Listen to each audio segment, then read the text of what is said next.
I will have to leave soon. So the first thing that I'm saying is that this is being recording. If anyone has a problem with that, please just let us know.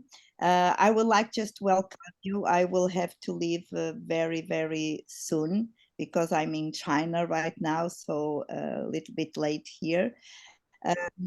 I will pass, I will give the floor to Cecilia and to Francesco Mazzarella. They are the brains behind this initiative, which me and Ezio are really, really grateful for this really nice initiative. So please, Cecilia, you are the host, and Francesco, and just take care of all these fantastic people that have accepted your challenge. Okay, thank you, Teresa. Thank you, everybody, just for being interested in the initiative. We are Francesco Mazzarella from UAL, London College of Fashion, Center for Sustainable Fashion, and we are ESDA DESIS Lab in Zaragoza, Spain, that we are launching this initiative. So I'm going to share my screen now. Okay. And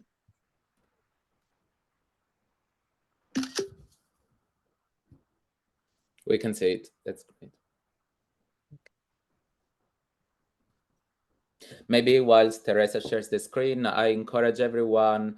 Well, for now, there will be a very brief presentation, but we will take questions at the end. So feel free to write in the chat, and I will look at the chat, and we'll then pick issues and questions and comments later.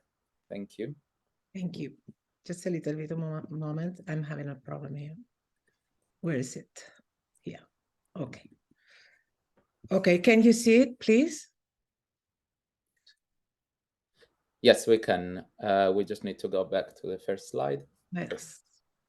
Hello. Perfect. Okay, yeah, let's start now. Sorry for the inconvenience of the technical matters. Okay, here we are. Very happy. Thank you, everybody, for being here and the ones that are getting now in. We are proposing a new thematic area or cluster for DESIS, which is practice and education at the intersection of social design and design for social innovation, but this time working with vulnerable communities. Because we have seen this is something maybe we can boost from inside DESIS.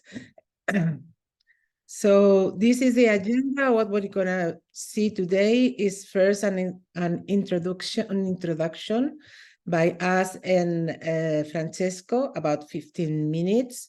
Then we will do the DESIS Lab presentations for those who have sent your slides, and also those who have asked for doing an oral presentation, and then whoever who wants to speak about their or his or her projects. In the end, we like to have a collective discussion about what's next, what we could do, because we want to do this meeting to be the kickoff of the start of something if we are lucky. So,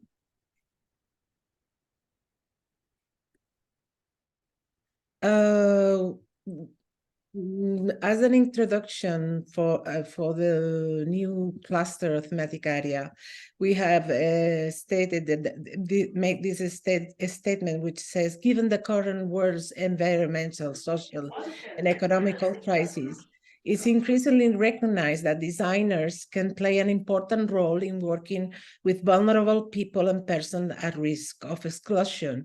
For example, refugees, people with disabilities, minor offenders, homeless people, and this way contribute to fostering social justice. Then the aim of this initiative is to share experiences and understand what it means for a designer and for students designing with vulnerable communities, what skills and mindset we need to nurture, what methods we can use, and what organizational changes are needed. We aim to foster connections and collaboration for future works, workshops, talks, publication, collaborative projects, funding, etc.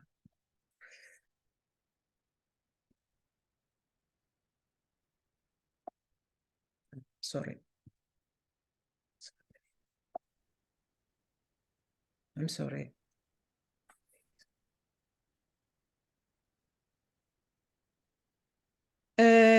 Introduction.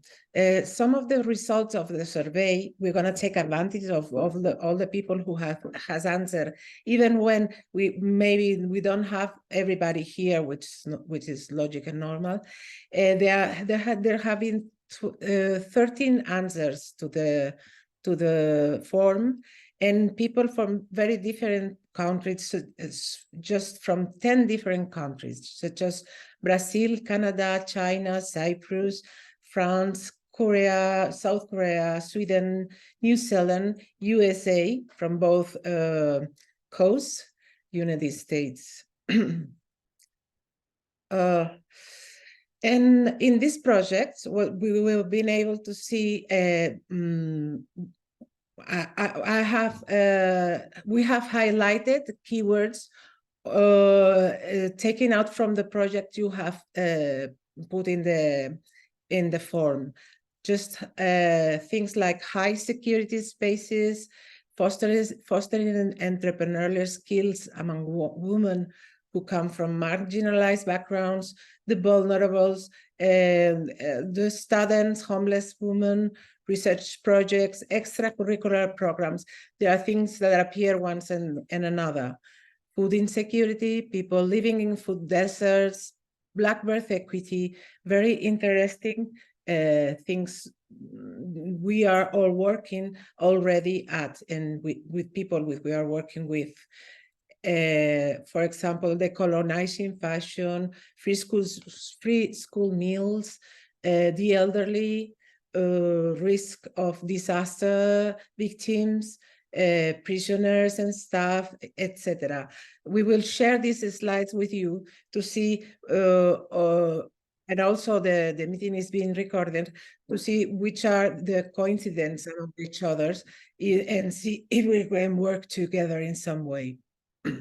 Now it's Francesco Mazzarella, who is one of the organizers of this event, who's gonna present his slides about the work he does at UAL, London College of Fashion, Center for Sustainable Fashion in London. So let me put them here. Okay, hi, thanks Cecilia for the introduction. I don't need to introduce myself because you already said that, but I'm part of the ESDA DESIS Lab. And the project I will present about today is called Decolonizing Fashion and Textiles, Design for Cultural Sustainability with Refugee Communities, which is actually an AHRC funded participatory action research project, but I also build on my research to develop student project briefs. So I bring students together with refugees and asylum seekers based in London, where I'm based. And this project really tackles the mass displacement of people, but also the hostile environment that the UK government creates for refugees in terms of integration or rather exclusion into the local society and economy, but also touches upon other issues like the cultural appropriation of textile heritage of cultural minorities, but also it challenges the dominant practice of social designers parachuted into marginalized communities with the assumption that we can use our experience and expertise to solve other people's problems. And actually, we want to challenge those dominant design practices and constantly challenge power dynamics and imbalances. So a few words about Udi.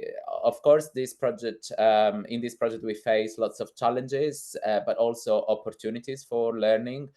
For instance, the role of the designer is constantly shifting, entailing cultural insider, storytelling, sense-making, activism, facilitation, and so on.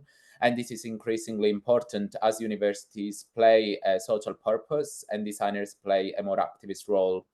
There are issues, as I can imagine many of you experience, with participant engagement, but also retention, especially when you work with transient people who often will face very challenging issues, and often their status also changes, and therefore their engagement in such projects also varies over the course of a project. And there are also there is a need for having safeguarding measures in place at all time, but also to further develop and adopt a framework of ethics of care. But also working with people who experience trauma, is also important to work with professionals who are trauma informed, and they can deal with the dark sides of design for social good. As well, the issue of empathy or inclusion or compassion. And for this, we are very mindful that refugees are often very much subject to investigation, interviews, and they are the subjects of projects. So as a project team, we all engage in the making activities as a way to build a reciprocal process of learning and making through fashion and textiles heritage.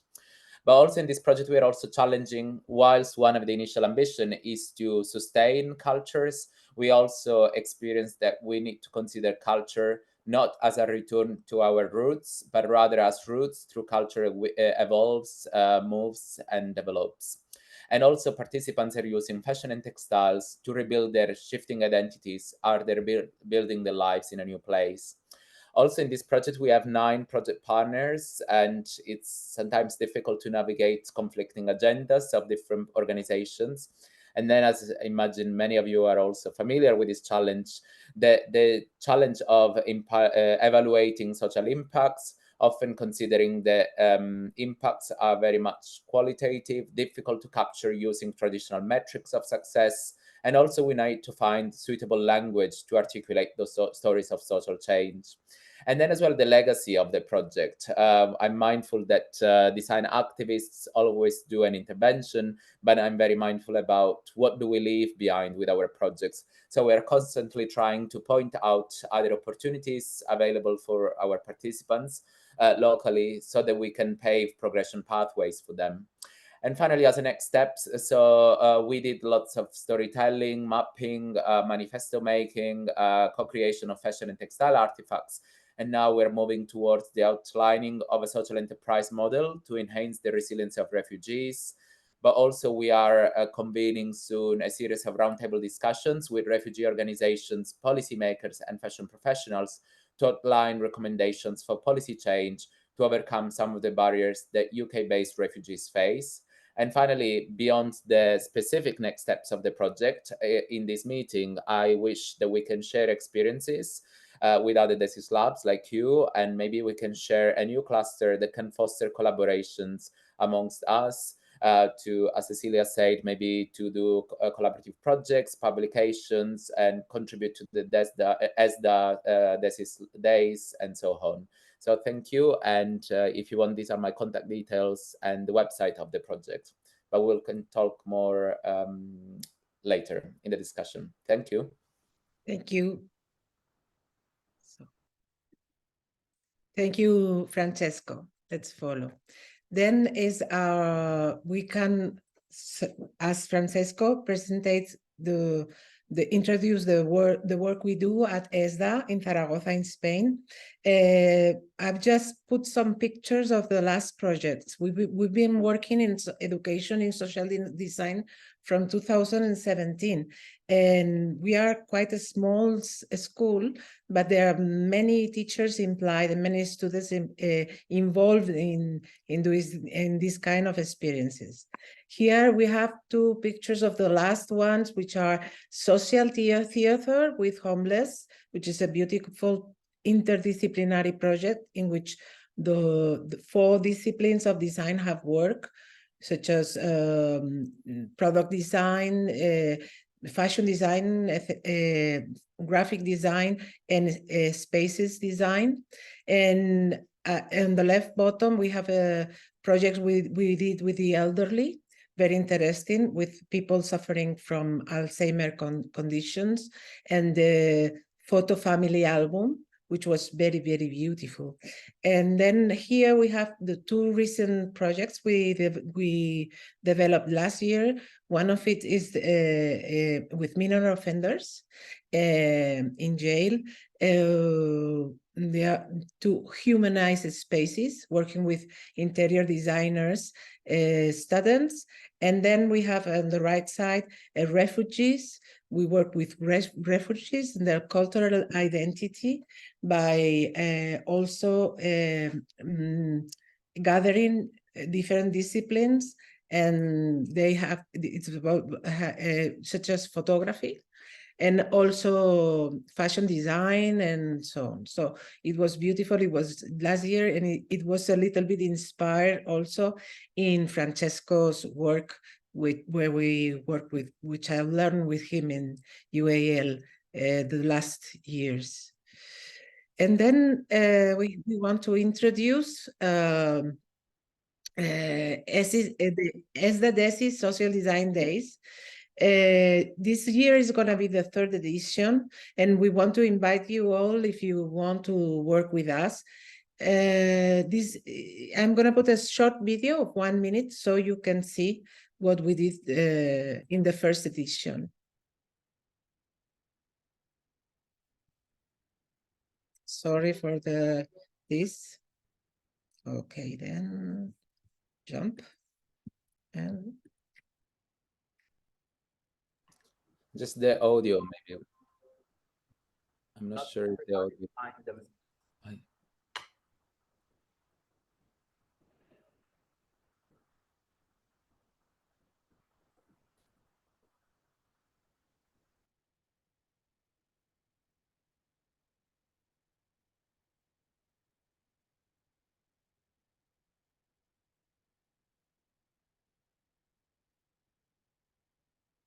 As activists.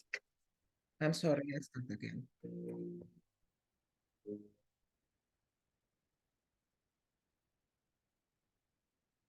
Not everybody defines themselves as activists,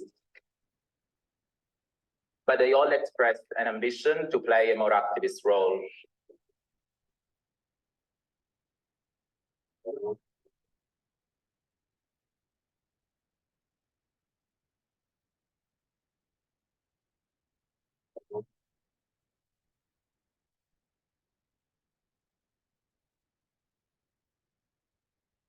I used to say to my students that we are like detectives. We are always searching and observing what surrounds us.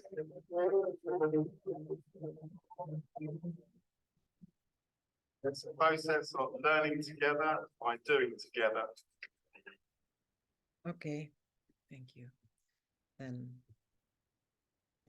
Okay, then these days, these social design days, in which we started 2 years ago, and now we want to dedicate, or we want to bring this new proposal we are bringing to DESIS and invite you these days, which will be 11th and 12th in March, to come with us, and we are still planning how we can do it.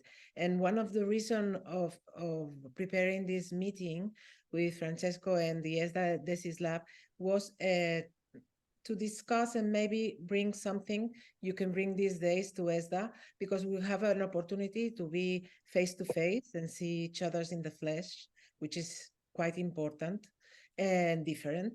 So we can exchange also there our ways of working in these topics. So now it's the time for DESIS Lab presentations. We have invited you, each of you, to please talk for 4 minutes, discussing some of your projects about practicing or teaching by bringing students together with vulnerable people. The 3 questions was, what type of vulnerable people you engage with through your projects? Second, what are the main challenges or opportunities you experience in these projects? And for the third, what would be your ideal next step? So first, we're going to see those who have presented their slides, and then the ones who just said they would do an oral presentation, and then everybody who wants to intervene can do it afterwards in the discussion. We're gonna do all in a row because, and then all the questions will be in the end to make it more useful, okay? And try not to organize our time. Then as for the first, we have from Portugal, Anne-Laure Fayard and Beatriz Bento. Here is your presentation. Hello, are you there? Yes, I'm here. Okay, let me open it, please. Hello, everyone. Hello. Okay, thank you. You can start. Pleased to meet you. Yes. Hi, everyone. So I'm Anne-Laure Fayard. I'm professor of social innovation at Nova SBE, Nova School of Business and Economics. So we're one of the only design studio, I think, that is not in the design school. I just joined 2 years ago. And prior to that, and I'll share some of this work too, I was at NYU working with a group called Design for America of NYU. One of the persons smiling with me on the picture is Beatriz Bento, who is our community manager. So next slide now. So we, like one project that I worked with, so I'm going to answer more of the question of what kind of vulnerable community or who are the vulnerable communities we've been working with, was a project we did over 2 years with students at DFA NYU, working with women in a slum of Kathmandu, and we were able to get funding and spend time there, but then we worked with a non-for-profit.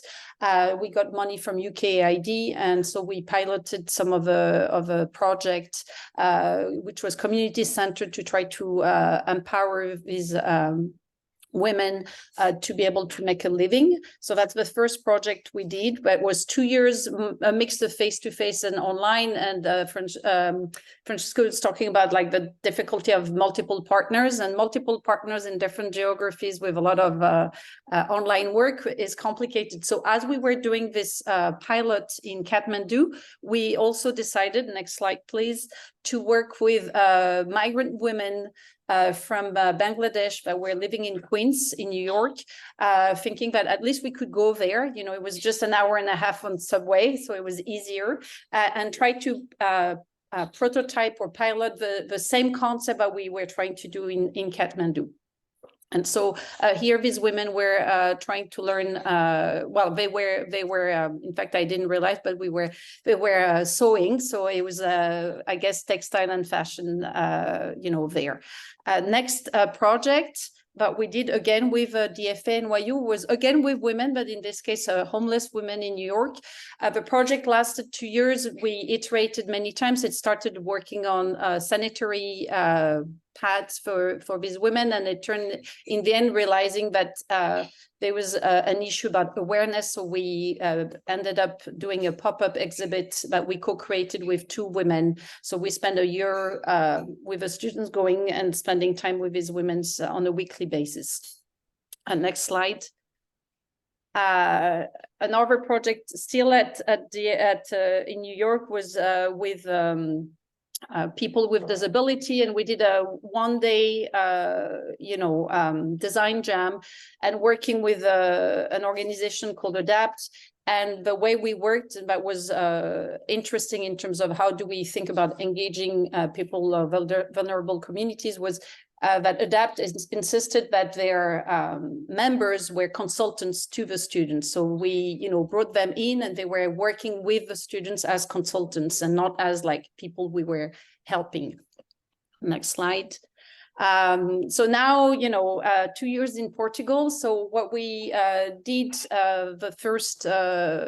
one of the first project we did was with DESIS Lab Nova SBE, was working on something called Nova Vista, which was really a program that was promoting community engagement through art and design. And we were working with an organization called Largo Residências, which is based in Lisbon, and that works with art and culture with communities. And they have a project working with migrants and refugees. And so the workshop that we run for students and local residents around our campus was always led by one artist and one refugee. And they were leading it, and we were able to pay both the artist and the refugees, which is something I'll bring later. Next slide, please. And I've been, I teach 2 courses. One is called Impact Makers, the other one Design Thinking for Social Innovation. And I have a chance to have Beatrice being a teaching assistant on these courses. And so in these 2 courses, we've been working with a lot of local non-for-profit around projects with migrants and people with disability. And we're working on the spring 2024 to do a project brief working with migrants. And so I think that, when I saw the call, I was like very excited. Last slide, and I'll share with you just a few key learnings. So I think that partnership is key and true collaboration. So, working or designing with rather than for, although, it's easy to say, harder to do. Compensating for time. So, both the people we're working with, for example, the women in Nepal, we had to fight because the funding agency didn't want originally for us to pay for these women. And then when we did the project with the local non-for-profit here in Lisbon, we made sure that we had money for guest speakers, but we could use that to pay the organization for having the students working with them. Creating a safe space, whether it's with, in particular, like homeless women or migrants. I think also something that partly when I work with students and also that has changed in my own, work is developing a critical stance on positionality and power dynamics and supporting, also students. So I think that what Francisco brought of like bringing in, professionals to support the process is important. And then incorporating time for reflection and prototyping and implementation. So I think, and that's why we trying with Beatrice to think of a different project that we can build on the long term, rather than just having, a design jam and then that's over and we move to the next project. So building relationship for the long term and having an ecosystem of partners and collaborators. So work in progress. It was super inspiring to hear the first few projects. I'm looking forward to listening to the others. Thank you. Thank you. Thanks a lot, Anne-Laure. Okay, then it's amazing the project you're telling us. Now we have as a second, we have Ralitza from Ghana. Are you there, Ralitza? Yes, I'm here. Well, pleased to meet you. I cannot see you as I'm presenting, but I've seen you before. Yes. Nice, Ralitza. Thank you for presenting too. Hi, yes, good. Yeah, so I think that is the last part of the slide. So you go to the beginning. And I'll try to keep to my 3. I'm sorry. It's all right. No.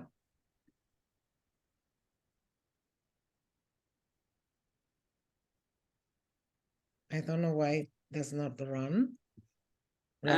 We go backwards with the arrow.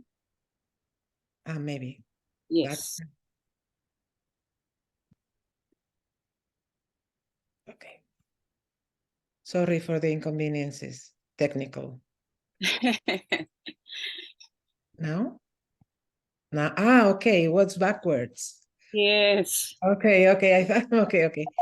You did it. This was the last one. I'm sorry. Okay. Please. Sorry. Yeah. Please. All right. So thank you so much. And I'm happy to be here. And hello to all familiar faces. And it was a great opportunity to receive the invitation to share some experiences about working with vulnerable populations. It came as a surprise, but I was excited. Yeah, so on this slide, one of the flagship projects we've been working around persons with disabilities have been the DHAC projects, where we try to work with members in our community on inclusive social innovation and all of that. The idea is that there's a lot going on in our society and very little attention is paid to persons with disabilities.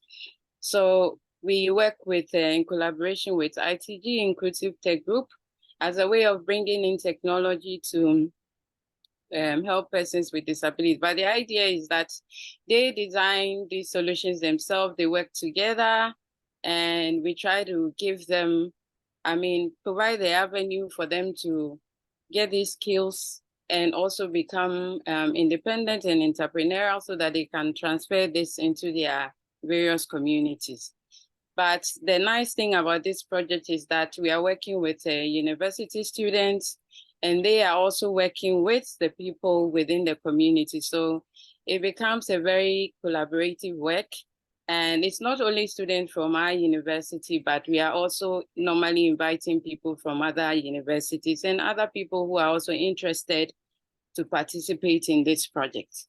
So on the next slide, yes, so we realized that persons with disabilities are actually all around us. Some of them are visible, some are not visible. And another thing is that today you might be very able, but the next thing you don't really know what's happening.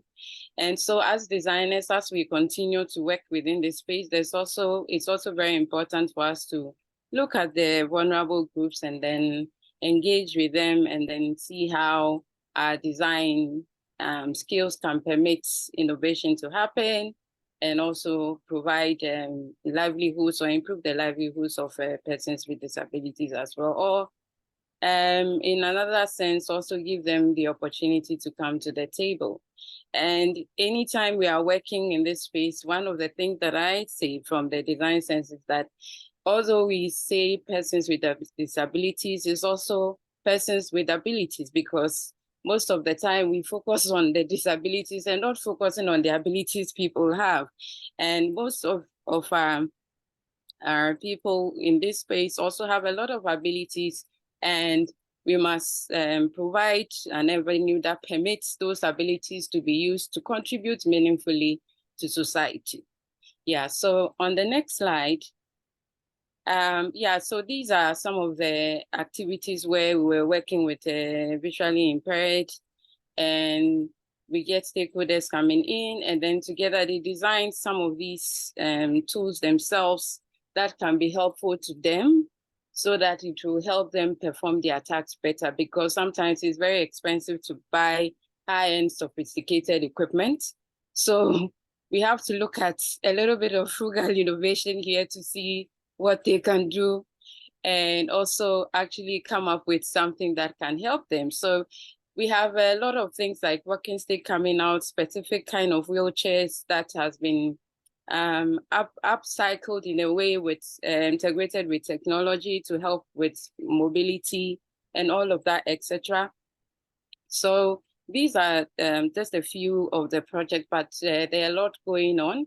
But I wanted to put forward this because of time. So on the next slide, we look at some of the challenges. The challenges have actually been sometimes getting into even venues. Some of the venues where we work are not very accessible. They've not been designed to foster working with persons with disabilities. Another thing too has been also getting funding to work, but I would say that some partners have been very supportive and been helping.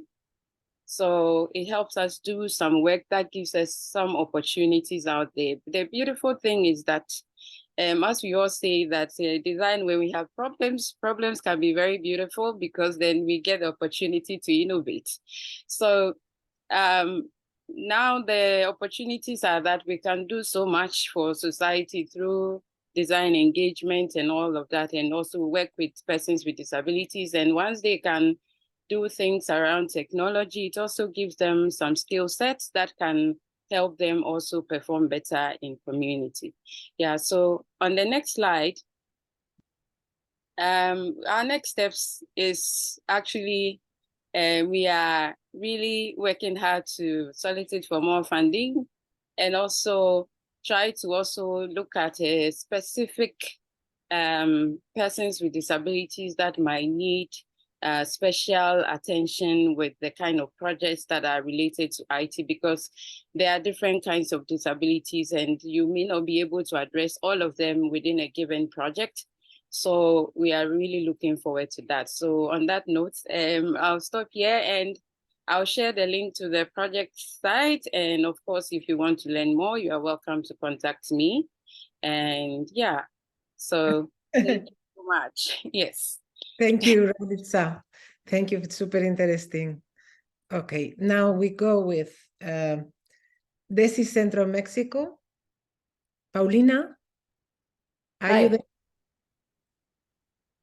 Hola, acá estoy. Thank you. Hola. Hola, Paulina. Okay, go Well, on. thank you very much. My name is Paulina Cornejo, and I have been working at Central University and leading the social design hub since 2014, when it began as a research project. And well, Centro is a private school located in Mexico City. We are a design and film school. We have 7 undergrad programs and around 20 postgraduate programs in design and communication. And we have this social design hub, which we created, really like built up when the campus moved to a new area of the city, which is a more complex social income, like mixed income area in the city. And it's located right in front of the Bosque de Chapultepec. For the ones that know Mexico, it's right across a big high traffic avenue, but on the other side of the avenue, there's this access to this great, huge park. So we're like in between very particular boundaries, like the community is kind of locked in a pace where there's this feeling of unsafety, there's crime rate, there's lack of public space, but right across the avenue, which by the way lacks of access, you can just access them through walking bridges. You have this amazing park. But that's another kind of challenges that we face, and we work with it. But what I want to talk to you today is a new project that we have. So this social design hub is a cross-cutting area founded in 2015, as I said, to connect professors, students, staff, and neighbors of our campus through co-design of community projects. And can you go through the next slide, please? Thank you. So the project that I want to talk to you about today is our social service project. So in Mexico, and I think in other countries, maybe like Brazil, you also have this figure, you have to do 480 hours of social service before you graduate from undergrad. So this is usually, I mean, it sounds great, but the thing is that students go to different organizations, and then in these organizations, they don't really know what to do with students. Like they give them like huge tasks, and they think that students are going to solve big problems for them without supervision. So what we've done at the Social Design Hub is that we work with around 12 to 16, sometimes 20 students a year, social service students they must be in 7th semester or beyond. Sometimes they are alumni. But the idea is that we work as a design agency. We provide services to other organizations, and we kind of like supervise them. We organize small teams, and we partner with these organizations. So we have partnerships with different ONGs and civil associations, some of them or most of them around our neighborhood or in the nearby area. We ask them to find micro tasks, or what would be our project-based collaborations. And then we manage this dynamic team management. So the idea is that the students can work in 1, 2, 3, 4, 5 tasks, maybe in different organizations, and some of them also in Centro at the Social Design Hub. So what we do in Centro, by the way, is that we co-create a lot of activities and workshops that sometimes are designed and taught by students, but some other times are co-designed with neighbors and teach maybe by a neighbor. And all these workshops and activities are open for students, staff, professors, and neighbors. So the idea is that if you're part of this community, you get to access to all these like formation and work on it. So what type of vulnerable people we work with? We work with underprivileged kids from our own community, from Gaviota, which is a neighboring school where we have underprivileged kids that are also disabled kids. So this is like a kindergarten. We work also with CONFE, which is an organization for teaching youth with disabilities different capacities, to develop different capacities so that they can enter the work market. And then with Crystal House, this is a high school where we deliver workshops. This is a high school that has kids that go from 6 years old until they are 18. They come from very poor areas of the city. And we give 3 scholarships also for these kids every semester. So we want the kids that apply for these scholarships to be better prepared and to develop some of their creative abilities before they apply to Centro. So the picture that you are seeing on the right left, this is, I'm sorry, on the top left, this is a picture of a film workshop designed and delivered by film students with Crystal House students that are part of a high school. This happened last summer. This was the first time it happened. And what we usually do is that we find a way to create some kind of workshop or activity. And if it works, then when students finish their social service, they hand it up to a new team of students, and they will adapt the content and make it their own content and then deliver it again. So that's the way it works. In the image below, we have an urban gardening project in the neighbor school La Gaviota for kids with disability, and that's also a project where we have industrial design and visual communication and marketing, and I mean any students that wants to work with plants, that's where we are also working, and that's among some other projects. So those are some of the micro tasks that we are doing. Can you change the slide, please? So this particular project that we are showing here is a project that we did with incarcerated women last year. Well, we just finished the project. So we were asked to design an image and a brand and a packaging for an org card that was installed in a jail, basically, where you have women that have committed all type of crimes. And so we visited this space, and the pictures are not ours because we are not allowed to take pictures. We visited the space. We got to work with some of the women in the garden, and we learned about the project. So the idea was to create a project that was sustainable, because part of the problem with this project is that they get the permissions and some woman to work on it, but then the project isn't sustainable and they have to leave the projects. So the idea of this organization, Citopia, they got funding from the Banco Interamericano de Desarrollo and also from other organizations. They got to collaborate. And the idea was to create a brand and to create a project that could help this garden to be sustainable through the selling of seeds and herbal teas. So we were asked to design the brand and the name and the packaging. So these are some pictures of like the final products that it's on sale now. You can buy it online through the Citopia project, and eventually the idea is that it enters like a bigger market in other platforms. So we had a communication design student working full-time on this project, and we always try to find students that are passionate about what we ask them to do, like working with children or working with women incarcerated or working with youth. And in the best scenario, the best possible scenarios is when they align this social service to their final works, like their thesis dissertation, because the undergrad students have to do also thesis dissertations. So that's that doesn't happen very frequently, but it happens. And it's also worth to mention that we teach a class that is a mandatory class that it starts in 5th semester for all our 7 undergrad programs. Now we have 8, but it's now in 7.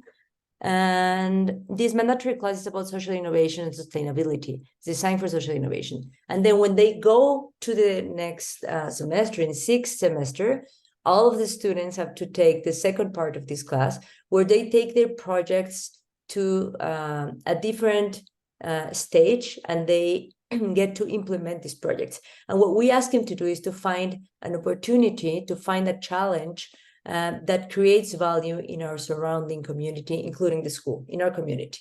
So some of these projects, when students get to 7th semester, are redesigned or adjusted and then delivered through social service. So that's how it works. And can you change the slide, please? Yes, of course. So our main challenges are, well, student management and follow-up, because students are always full of things and they are in their final semesters, and it's sometimes they get a little bit lost.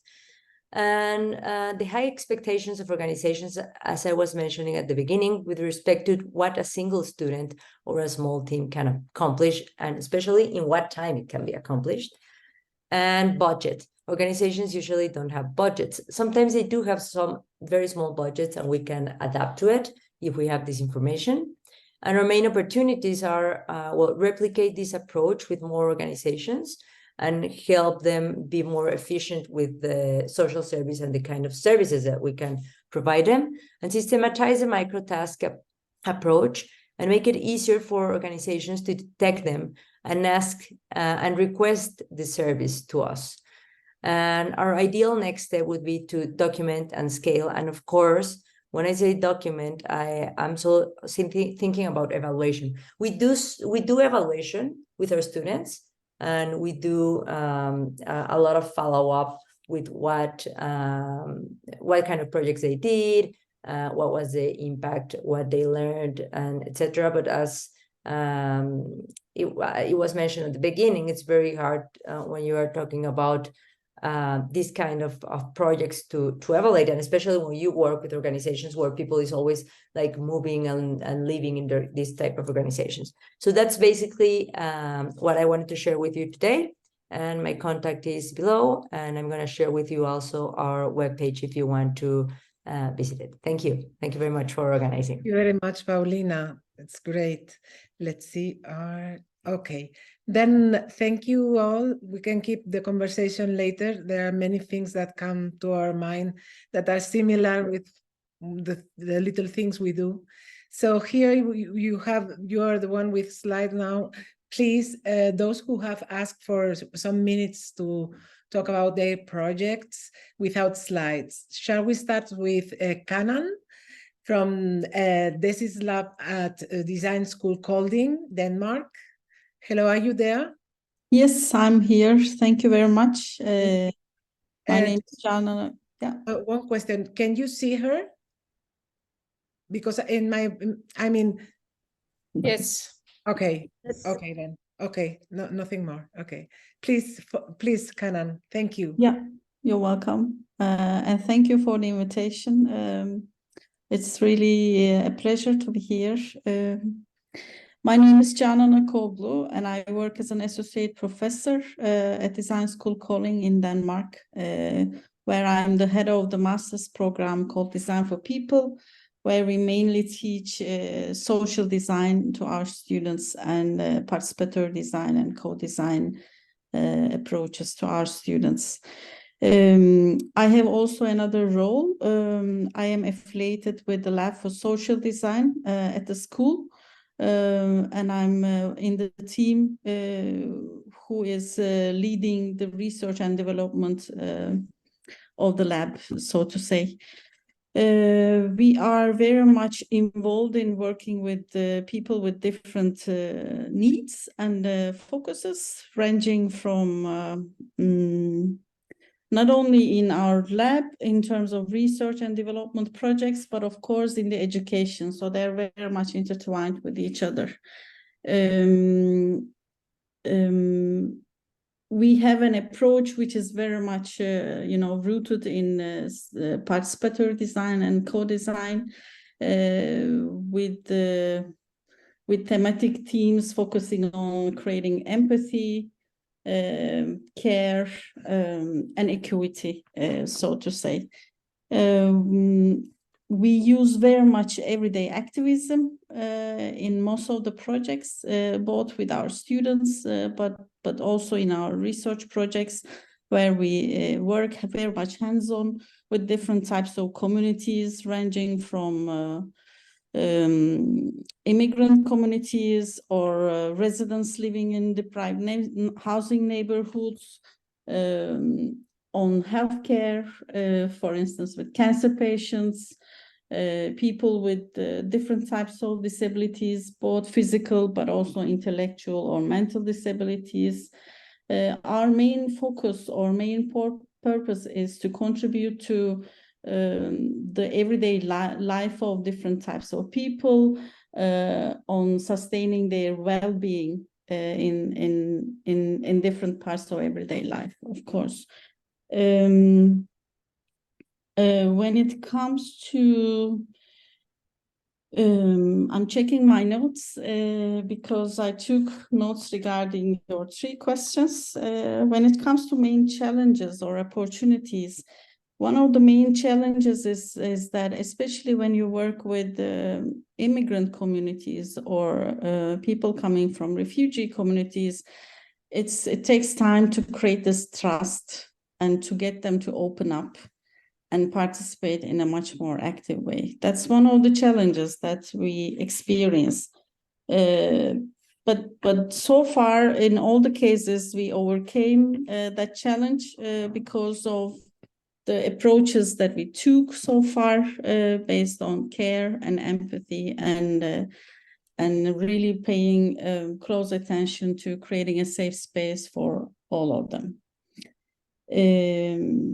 Another challenge that we came across so far is that when we work with sensitive topics, for instance, such as loneliness or some taboo topics, it also takes time for people to open up and participate in a quite active way. But again, for instance, for taboo topics or for sensitive topics, it depends on the target group, of course. If it's younger people, then we have a different type of an approach. But in general, we use critical design and speculative design for tackling with taboo topics and having people to open up for that.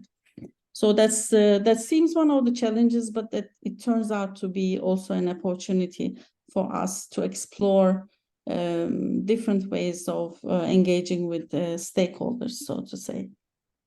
And also another challenge, but again, a potential opportunity that I can mention is about when there is a power relationship, if you could call it like that, among some sort of different types of stakeholders in the same project. Then it's also a challenge, obviously, but again, we use something called designing for empathy rather than designing with empathy when there is this type of a challenge, this type of a conflict among stakeholders, which seems to work quite well so far. When it comes to the last question, the next steps would be, we are looking into actually somehow expanding the sort of the trajectory of social design, and hopefully working with more diverse communities, not only people with specific needs or vulnerable communities, but how can social design and the methods and approaches we use could contribute to everyday life of people in a positive way. That's the next step that we are looking into. If you have any questions, I'm happy to Thank you so much. I'm just mindful of the time. Can please the next speakers stick to the 3 minutes? Sorry to be harsh, but there is already some comments in the chat, and we'd like really to have some discussion at the end. So is next Nick Spencer from Northumbria, and I will try and give let you know when the 3 minutes are finishing. Thank you. Great. Thank you. I'll do my best to stick to the time. Thank you for the invitation. There are lots of projects that I could talk about, but I'm just going to focus on one. It doesn't involve students. This is a kind of a practice-based research project. Professor Joyce Yee is also on this call, and she's worked closely with me on this. But also Professor Greta de Feita, who's a professor of public health. And actually the multidisciplinary team that was involved in this piece of work was kind of really critical, but I won't focus on that. The project was looking at what in the UK is known as the Holiday Activities and Food Programme. So this is a government initiative to provide support to disadvantaged children in holiday periods, so when they're not at school. So it provides high quality food, encourages activity, and gives opportunities for those children and young people to have experiences that they wouldn't ordinarily get.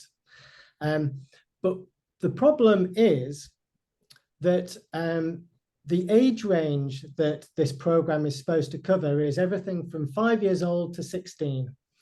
And the teenage bracket doesn't engage with the program very actively. And a research project was set up to work with young people to co-design with young people and service providers within different areas around the UK to try to really center around that young person's voice, and to think about, if a holiday activities and food program was to be designed by young people, the teenage bracket, what might that look like, and how might local communities deliver that? So that was the setting for the kind of the co-design work that we did. And I guess the central challenge, the most immediate challenge, which is really common across all of these projects, is how do you deliver authenticity? So when the environments have contested authority, when there is an imbalance between experience and inexperience, decision-making and non-decision-making, how do you create a practice that generates authenticity and allows the space for perhaps those that are in a position of disadvantage to authentically contribute, and to contribute the best that they can contribute? So some of that involved bringing an additional illustrator to use alongside the young people so that their thinking and ideas could be visualized in real time, enabling space so that young people can form their trusted bonds and understand working with us for a period before co-designing with adults and the service providers and local authorities.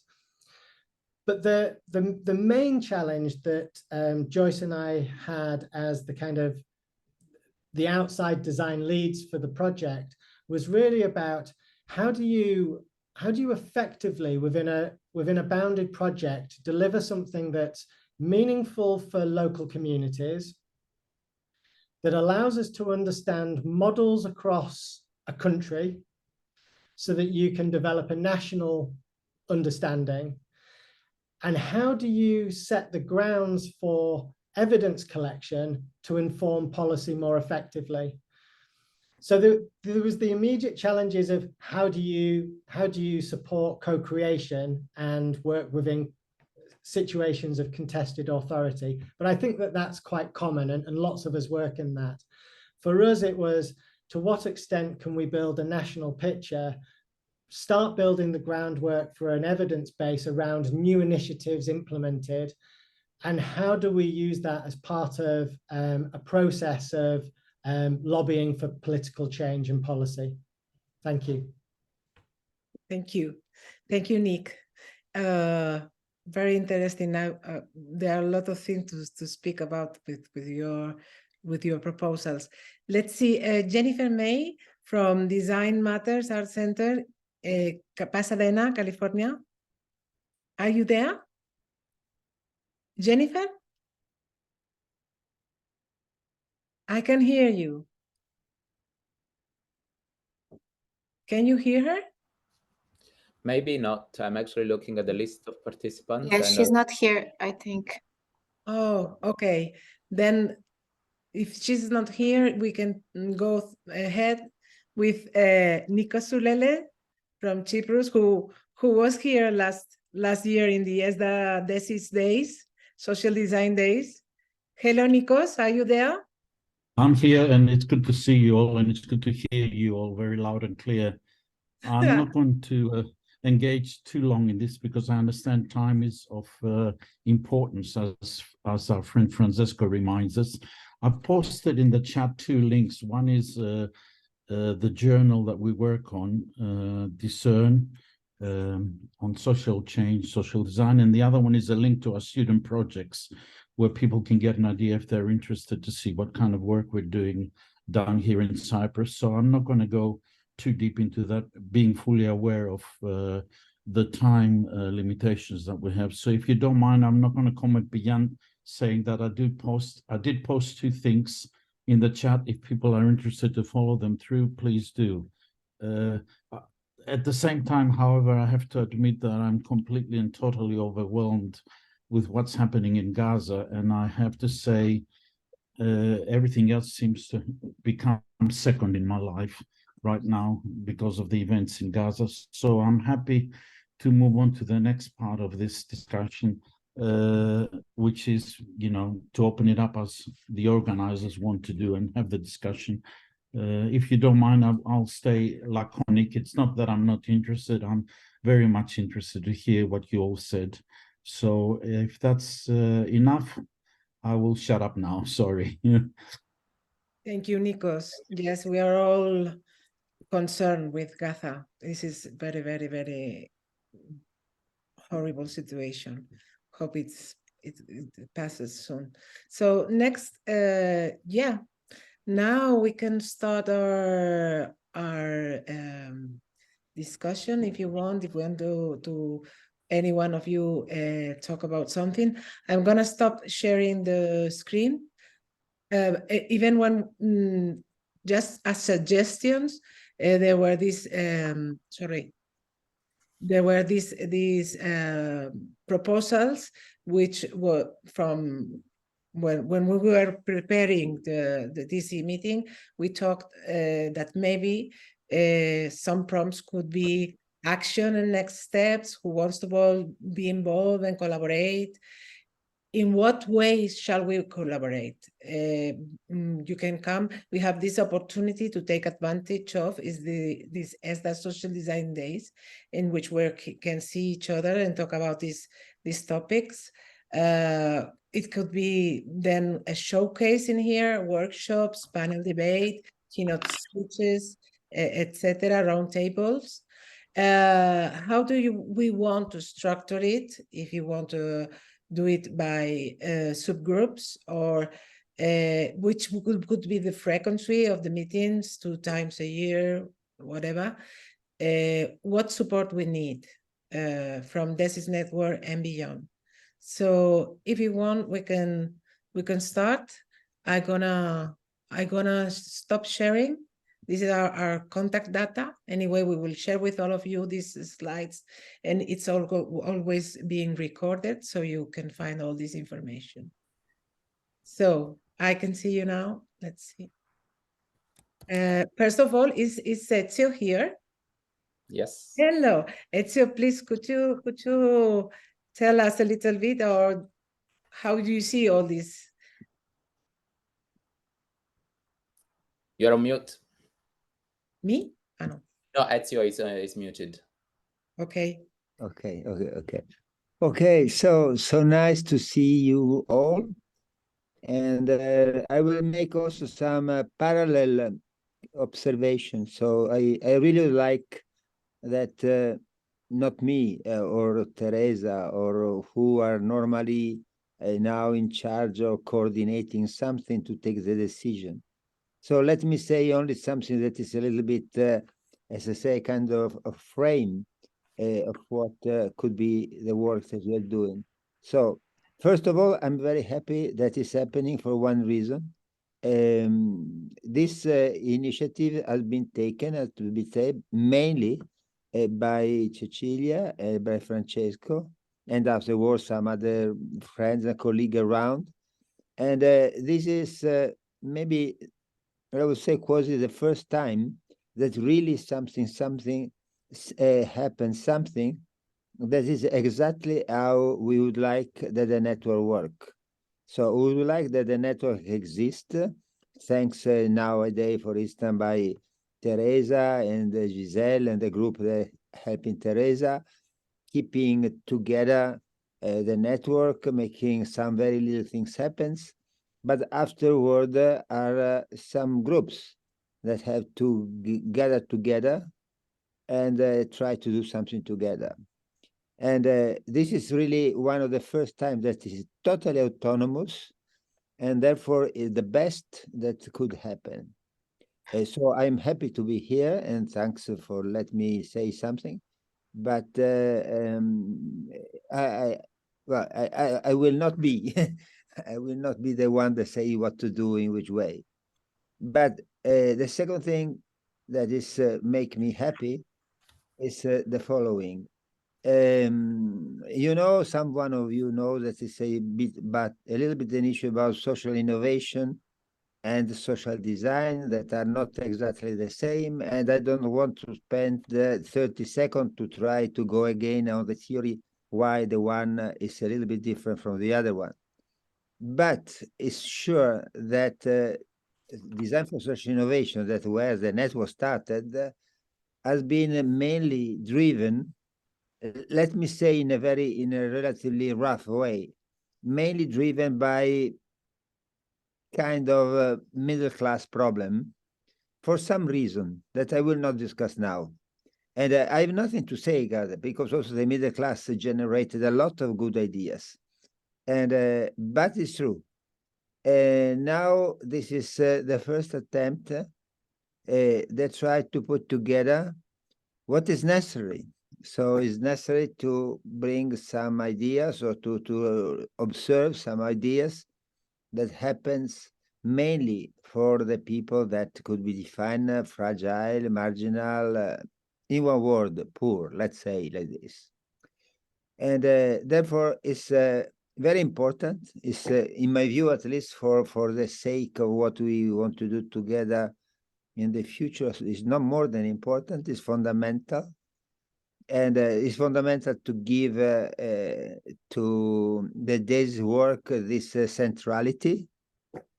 And you are trying to make it. Of course, there is still something that is not clear, I imagine, for all of you, because to say that you are dealing with people that are fragile or poor or disadvantaged make something in common, but it's not enough to say how you can collaborate, because I will say, unfortunately, the way in which this can appear as very large. So it's up to you to choose how you collaborate. So to collaborate means to find something that is more kind of common ground on which is possible to have a discussion and confrontation. But nevertheless, what you are trying to do, we are trying to do, but you are trying to do, is not only good because it's autonomous, it's good because the topic in general start saying we have to make some efforts to move toward the people that have more problems. And this is extremely super important in this moment. If I have a third point, is that you know that I don't know if this will be called cluster, even though this is up to you to decide. Traditionally, in the DESIS, we have had clusters that meant, as in your case, a group of DESIS Lab that found a topic and found a way to organize the work. And some was very light, super light, only met maybe now digitally sometimes, and maybe exchange some information about what they were doing. Some of them had the possibility to organize meetings, also in the physical world, conferences. Some of them found money also to make big conferences and books. So it's not given. So every one of this could be good, of course. We are together to try to generate some knowledge, and therefore, if this knowledge can be transferred, is better. So if there will be the possibility. But you have already one thing already exists, and in my view, this is fantastic. Maybe there will be much more, but at least there is the conference that in any case is going to be organized. I don't remember if it is every year or every 2 years, but in any case, it's organized. So this could be the beginning, at least, but also only this one. There is one moment in which you can try to meet, you can try to finalize your work to be presented, to tell to the students. Given the majority of you, if you well understood, work with a student, it's not given, no? There could have also DESIS Lab that work with money of research with a researcher. But we basically, as DESIS, do research or do design research with students.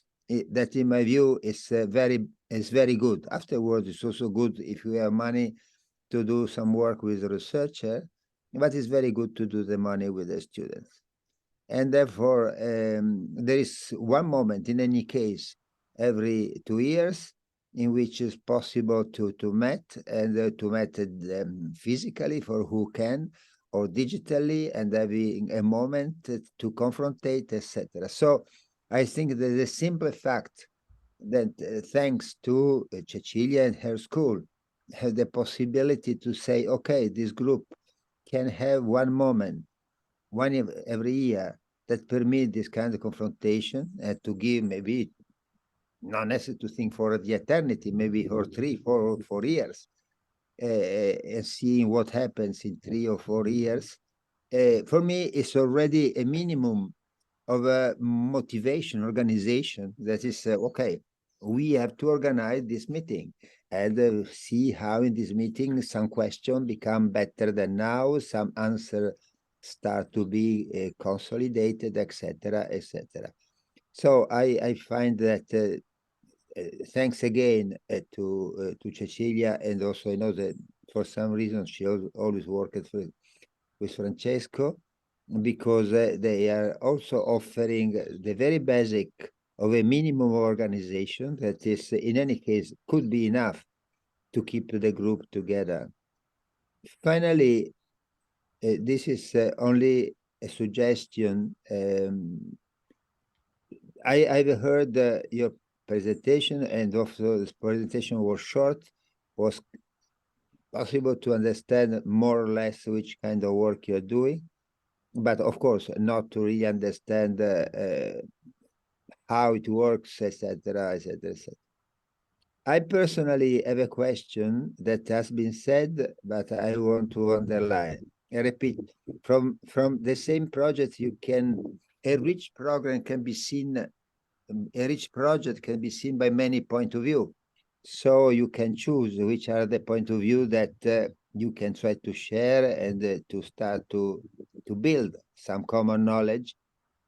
But there is one point that for sure is common to every school that work with the people that have this kind of difficulties. That is, in my view, it is not my invention, it's something that we have a little bit discussed with Cecilia, Francesco at least, is really the ethical, political, didactic issue of bringing students in strict contact with people that are really very poor, very diverse, in a real difficulties. Because I would say it's interesting, also challenging, to go with the school working, I don't know, for a co-housing or for a group that make cooperative, food cooperative, or for people that make some car sharing. So maybe many things that we have done, or organize parties in the neighborhoods. So, but the students are more or less the same of the ones that are working. So they are younger, but they have more or less the same characteristics of the people that normally we have considered as our interlocutor in the design for social innovation. When you link social innovation with social design, that means to work with people that is really in bad condition, the situation is different. Not only the students are students and not whatever else, not only they are young, but often they are from a different group, a different social group. They really are alien, as you, as the designer, as we are alien. And at the same time, it's good to do it. But I think that we have to be very conscious and attentive to what does it mean. So I think that in this case, if you are doing what you are doing, there should be a transversal question. What really mean? How we present the story? Because, and I finish, sorry, I've been a little bit long as always. I don't want to blame anybody, but I have had in time some difficulties with something called social innovation. Because, no, also with social innovation, that is what I do, but we call it social design. Because I tell it very badly, sorry, also because my English is not good, so my more words are not the one that I would have, but there are a kind of strange tourism toward the poor. So bringing a group of students to see how is the world, this kind of, the people go there, do something, and after come back, and it's finished. So how our capability to go with these people is not saying if the students are richer than the other, they have not to be shamed for that. But at the same time, it's not so obvious, it's not so easy, and has to be found the right position. So for me, if I can say, there are plenty of good questions, big question, a design question to be discussed. But there is also this transversal one. Who are we, teacher and students, when we go in a very poor neighborhoods, where we go in a very depressed area, when we work with people without house, and how our work is really meaningful and serious by every point of view. And yeah, this is my last consideration. Okay. And but this consideration is very tough and very complicated. We have not to answer tomorrow morning. I'm so happy what is happening. Sincerely, I'm really very happy, and so good luck. Thank you, Ezio, for giving us the opportunity also to launch this proposal. Well, I would say, if I may, and then we can start just a little answer to to what Ezio says. Of course, the topic of doing it mandatory for the students is always coming, okay? This could be, for example, one of the issues of one of our workshops in the ESDA DESIS Social Design Days. I think it's something related also with something that Anne-Laure said about with or for. If we're working to help or we're working with them, there are things that have come out from these super little words we have said, each of us of our projects, because I suppose there are much more things to say about them. For example, we also work participatively. It's very important. And when Nick said about when Nick said about co-designing with the teenagers for schools meals and holiday meals, yes, this is what we were trying to do. In some way, we make them participate.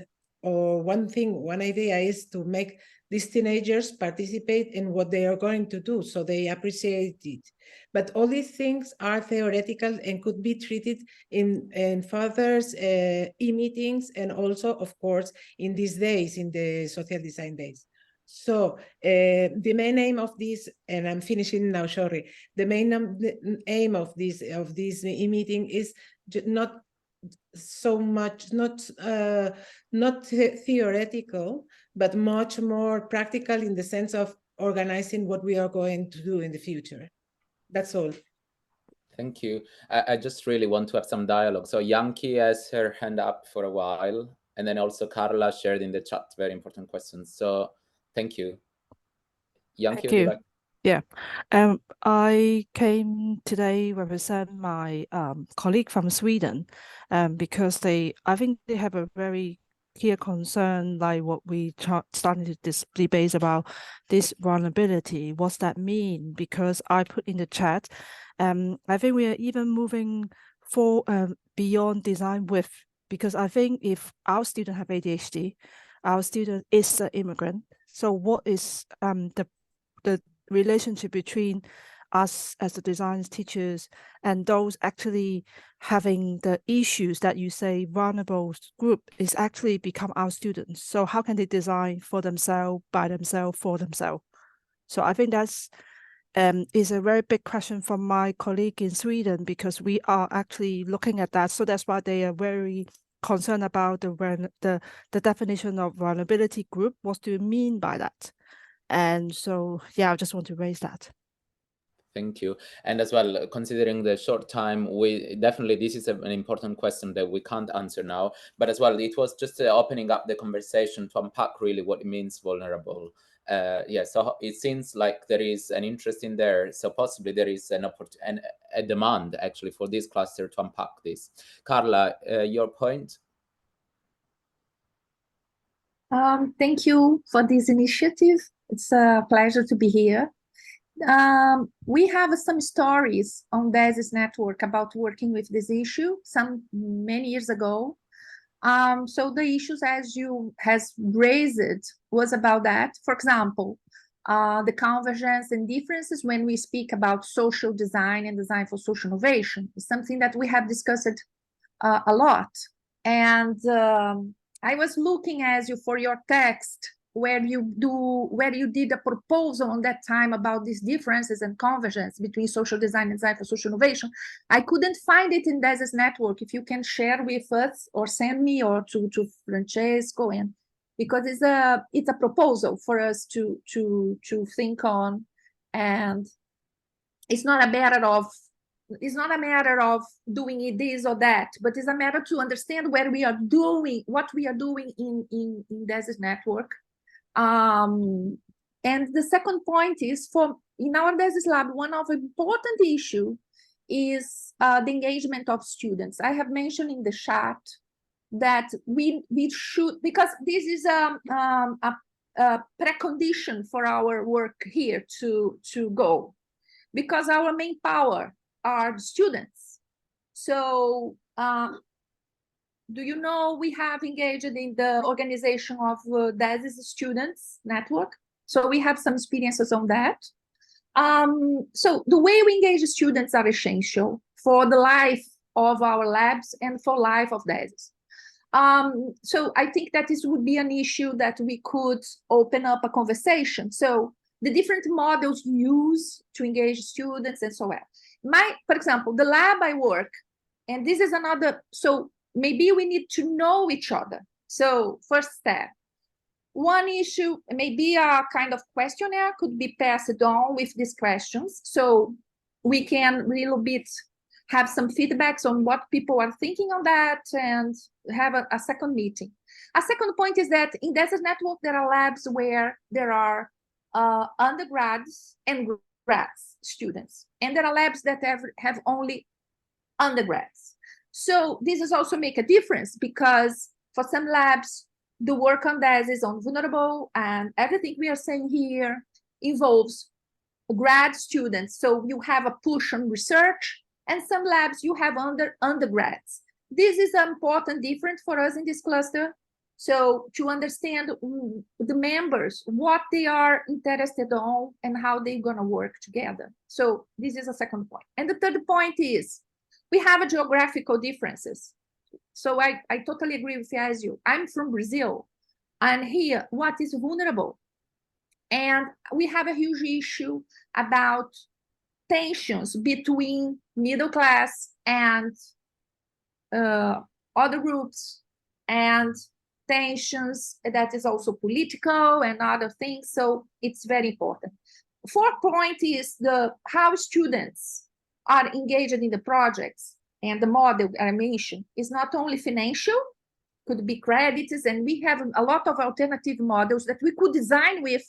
And I think that over the time, one of the key problems of DESIS Network was not a clear idea on how to engage the students. So we have some money, we make projects. So I think that I'm saying some years since I was coordinator that we should think a little bit about that. And someone I think that was, just to conclude, like your ICE about the engagement of students, also emotional, the issue if they are still vulnerable groups or not. The students, we have poor students because we are a public university. So this is also something very important, and I'm very glad that Yankee also mentioned that, because it's been an issue for us. So they can design for themselves. So this is another issue that would be very important. And this is very rich, and it's very important for us to acknowledge that we could also face problems for our own students. For example, in Brazil, I have students that have situations, and I'm starting to work on this direction. So thank you, Yankee, for assuming that. And I think that is something that has been undervaluated also in this kind of projects. Yeah. Who are our students? Which vulnerabilities they have? I discovered that in my universities, students in the pandemics were facing hunger because they couldn't access the restaurants of the university, the public restaurant. So this is something very important for us to discuss. So which group our students are made of, belong to, and I think that this cluster will be very innovative if also look at this issue. So who are our students? Instead of pushing them on a kind of design consultancy thing, so design for themselves, that is a kind of citizenship also for them. So design for citizenship. So let's know our students.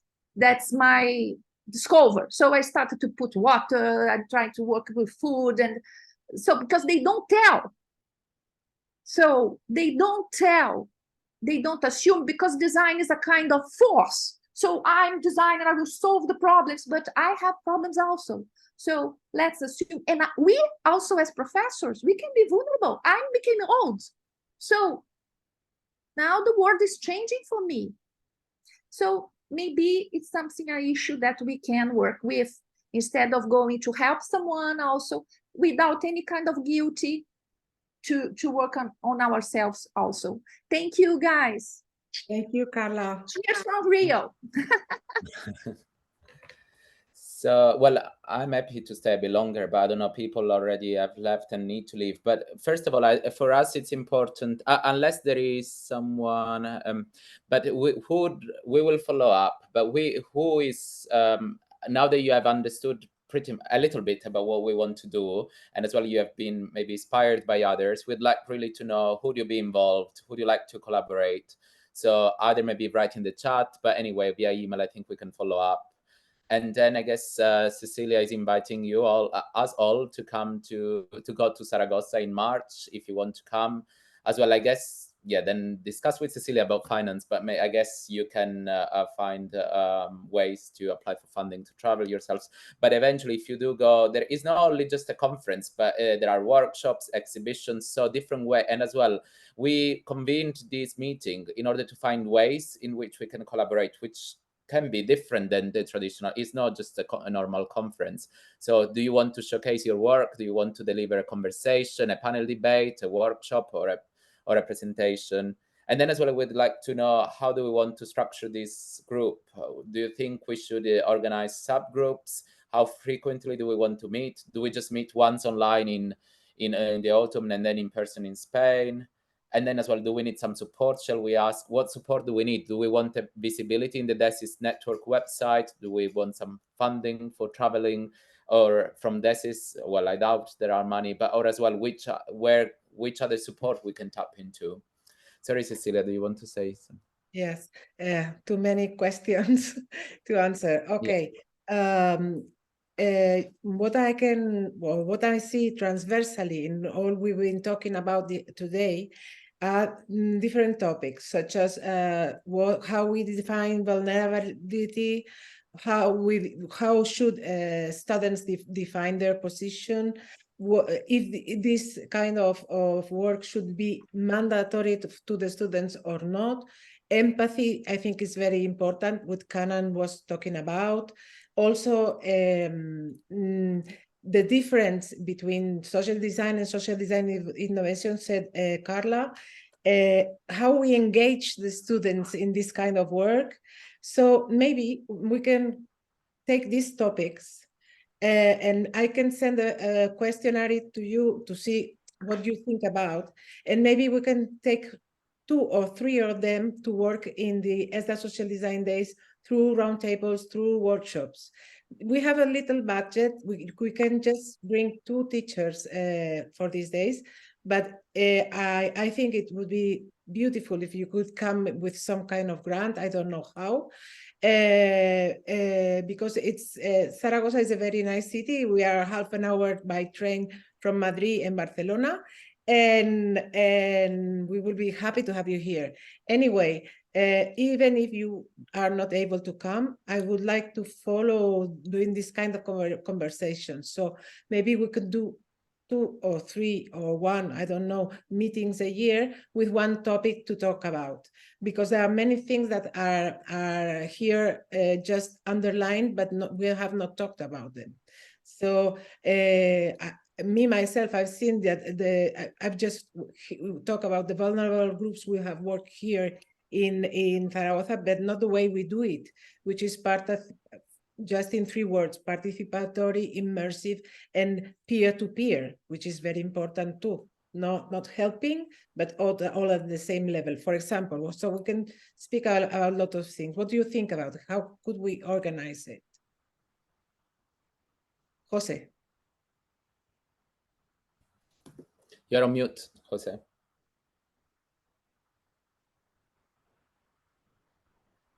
I think it would be good to share and to treat its theme in its very own moment. So we may prepare a few meetings like this, but only with one subject, to share the way we do it and to try to think together before meeting in Zaragoza in the social design days, because it's very we need to treat it in a deeper way. No, we have very big questions, so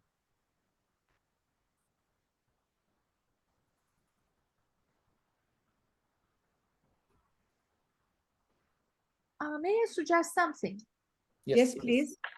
I think that there are a lot of, I think that you have a lot of energy to support us in this process. I think we have raised a lot of questions, and Paulina has suggested, I think that we are very busy and so on and so forth. So what I would suggest, one step would be, for the next conversation, we do some small preparatory work, like if we could share answers to the questions that have been raised here. So it's a simple form, like, for you, what's the difference between this and that, or how do you engage with your students and so on. So in the next meeting, we could have like the results. So we don't, we just make some advances in the conversation.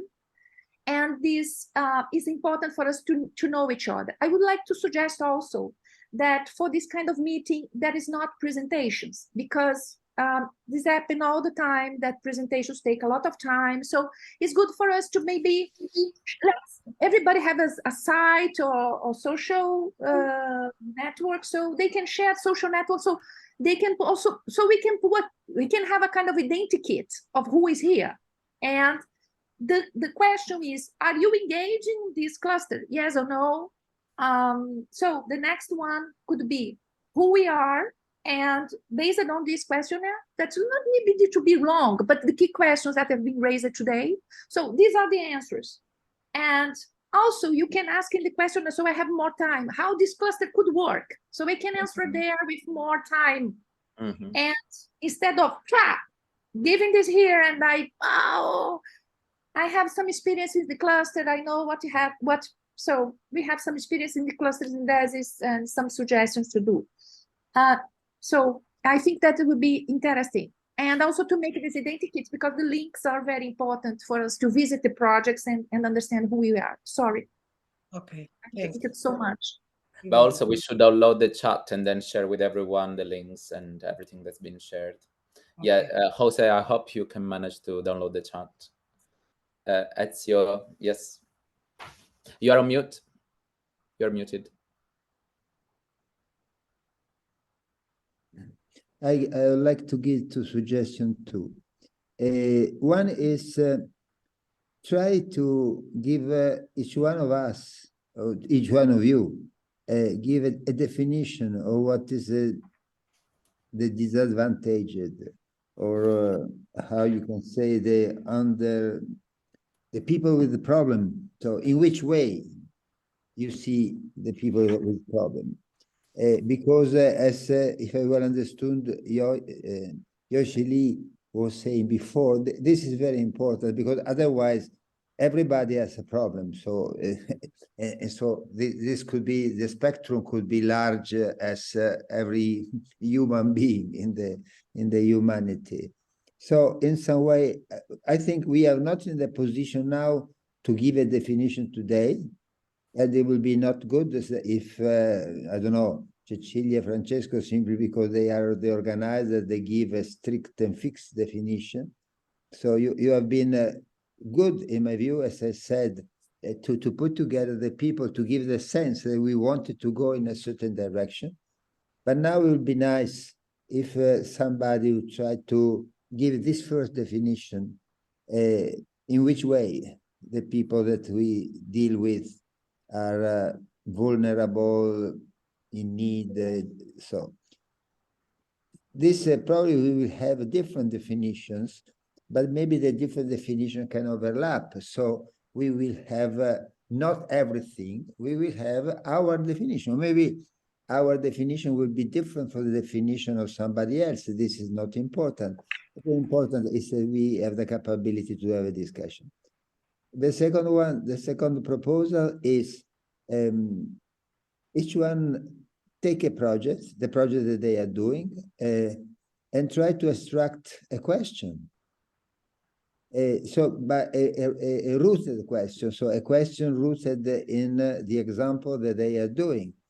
And this is very good because, at least for me, and I hope also for you, what we try to be ourselves and to generate are reflexive designers. So designers that are reflexive. So we, as DESI, we are not a group. We do also the philosophy talk, but this is not our characteristics. So we are not mainly theory for the theory. We are a group of people that make projects, but try to reflect on the project. And therefore, it would be nice if everybody will present a project, but not on the project. Present a project and the question that the project is typically rising, this question. So the question is typically rooted in the project. And I find that if we had for the next meeting and afterward for the next, maybe when they will be in Zaragoza, I don't know, 10, 20, I don't know how many we will be, but 15, let's say, 15 projects that are interesting per se, so it's a good representation of what we do, but it's not only 15 projects, there are 15 questions. And at that point, we can cluster the questions. And I think that we did in the past, when the question was social innovation. So now, let me say something from my age. When we started, the question was social innovation. So it was enough to put together, and we did at the beginning, some light exhibition. It was very light, so it was only one, maybe, or two EIA3 that presented the project, because it was obvious. So what we were trying to show, that this is something that is social innovation. There are people that are doing something strange. And this was more than enough at the beginning, because nobody was thinking about that. Okay, now this kind of exhibition will not have meaning, because not have meaning simply because luckily everybody knows that there is something that's called social innovation, that something can happen also positive in this terrible world, as Nicola has been said before. But what we can do, this is an idea that let's do an exhibition. Let's everybody can participate, and we have the time and we have the place. The place could be Zaragoza. The time is enough to do it. An exhibition at cost zero simply can be sent digitally. So somebody has to decide. So there is a little bit of a graphic design to be done to give a shape. At the time we had François Giroux, I don't know if you remember, someone of you remember, no, now he's still alive. He's doing a lot of fantastic things, and invented also a way to make this exhibition. So have a group that make a little effort, maybe with a little creativity, of how an exhibition can be done simply of two things: something that in the lightest way present the project, and a question that is formulated starting from the project. So we will have, I don't know, 15 projects and 15 questions.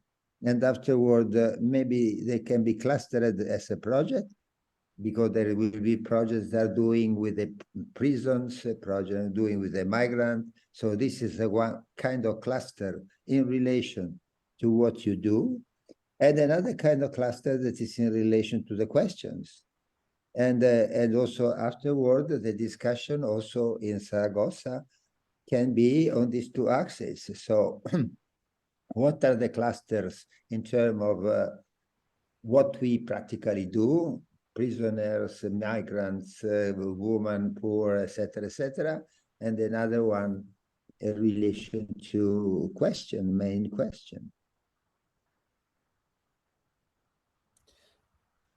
Cecilia, Carla is asking which days is the event in Zaragoza. Is it 11th and 12th of March, or when? Yes, it's Monday and Tuesday. So you can come on Friday, spend the weekend, and then Monday and Tuesday are the days. It's gonna be embedded in a ESDA Design Week, which is the name of our school, ESDA. and in which there are other activities. This year is a little bit different, but still we're gonna have the same budget and the same time to prepare things, to do things. I think there have come out very interesting proposals from Ezio, from the topics you, and we can go ahead. I don't know if you would like to have another meeting before these days, or we can work maybe conducted by our forms or whatever, work these days to then meet those days in March. Carla, you're on mute. Yeah, I would like to understand. So if we have a cluster, yeah, we have more than the SDR exhibition. We have a kind of roadmap of activities. So XDR is, I don't know, I'm pronouncing well, is one step in a process, is an opportunity to meet. So the road, so this is it, because we are talking about this expo, it seems that in a certain point here I was a little bit in doubt. Everything will just boom, it's only the exhibit. No, this so is it's clear for everybody that is a lot of activities that will take place, and this will be one step that is mainly your projects will be presented, but we have opportunity to discuss. No, I wouldn't do it that way. I would do that everyone could come, present their project with a question, as Ezio says, your own project, one of each, one each, and then the question, and then we can do a cluster with the different similarities of the projects, and other with around the questions. And these days are not the end or the beginning. The idea is that we take advantage of these days that we have celebrated for 2 years. It's going to be the third one, and this aims to have a continuity. So we have one day a year in which we can see each other in the flesh and face to face, and then the rest of the year we can keep working through e-meetings like this one. What do you think? I'm sorry for my English is very bad, but my intentions are others.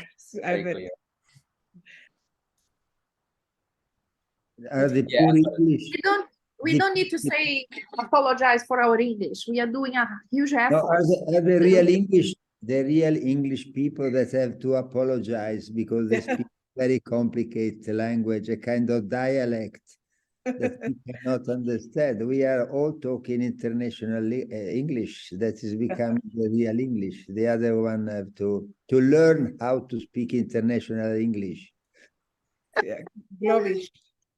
Thank you for clarifying, Cecilia. Thank you. Okay. Thank you. I don't know if there anyone who wants to say something else. We finish here. And just maybe to double check, is everybody happy that we share on the DESIS YouTube channel, or only the presentations, or also the discussion, whatever everybody feels more comfortable? Okay. Please let us know. I think that when Zoom is recording, the people that stayed have given their consent. Okay. Yeah. And possibly we should stop the recording now. Okay, so they are, but it's kind to ask. Thank you. I'm being British, but yeah, I think we can stop the recording maybe now, and yeah, thank you, and we will